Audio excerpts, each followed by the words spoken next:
নমস্কার বন্ধুরা, আজকের রেসিপি ইলিশ মাছ দিয়ে সর্ষে দিয়ে করছি। এক নতুন ধরনের রেসিপি করছি ইলিশ মাছ দিয়ে। এখানে আমি 4 পিস মাছ নিয়েছি, তাতে আমি ভালো করে ধুয়ে নিয়ে নুন হলুদ মাখিয়ে রেখেছি। এখানে আমি একটা কড়া বসিয়ে দিয়ে তাতে আমি তেল দিচ্ছি, সর্ষের তেল।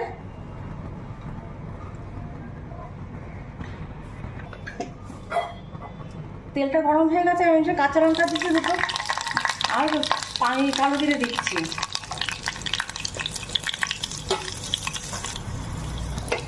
কাঁচা লঙ্কার গন্ধটা খুব ভালোভাবে যেতে হবে, আর ফ্লেভারটা যাতে যায় তেলের মধ্যে। এখানে আমি শুকনো লঙ্কার গুঁড়ো দিচ্ছি 1 চামচ, জিরের গুঁড়ো দিচ্ছি 1 চামচ,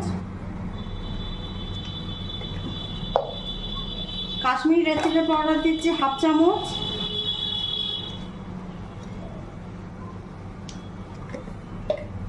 আর হলুদের গুঁড়ো দিচ্ছি 1 চামচ।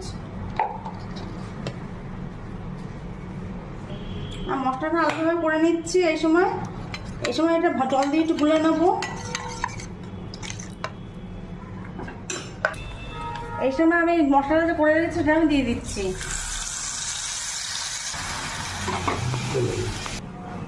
মশলাটা আমার কষানো হয়ে গেছে, তাহলে আমি মাছগুলো দিয়ে দিচ্ছি। আমি কাঁচা অবস্থায় দিচ্ছি, আপনারা চাইলে পরে হালকা করে একটু ভেজে নিতে পারেন। মাছগুলো 1 পিঠ হয়ে গেছে, আর 1 পিঠ উল্টে দিচ্ছি। খুব হালকা করে উল্টাবে, ইলিশ মাছ খুবই নরম মাছ।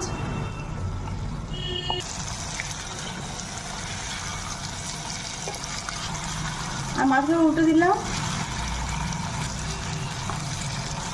এই সময় আমি সর্ষেটা বেটে রেখেছি, একটু পাতলা করে বেশি করে জল দিয়েছি, তাতে আমি এগুলো ঢেলে দিচ্ছি। এখানে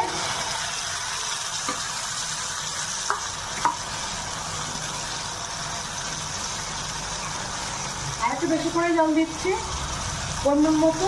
আর লঙ্কা দিচ্ছি, কাঁচা লঙ্কা, গোটা কাঁচা লঙ্কা, আর পরিমাণ মতো লবণ দিচ্ছি,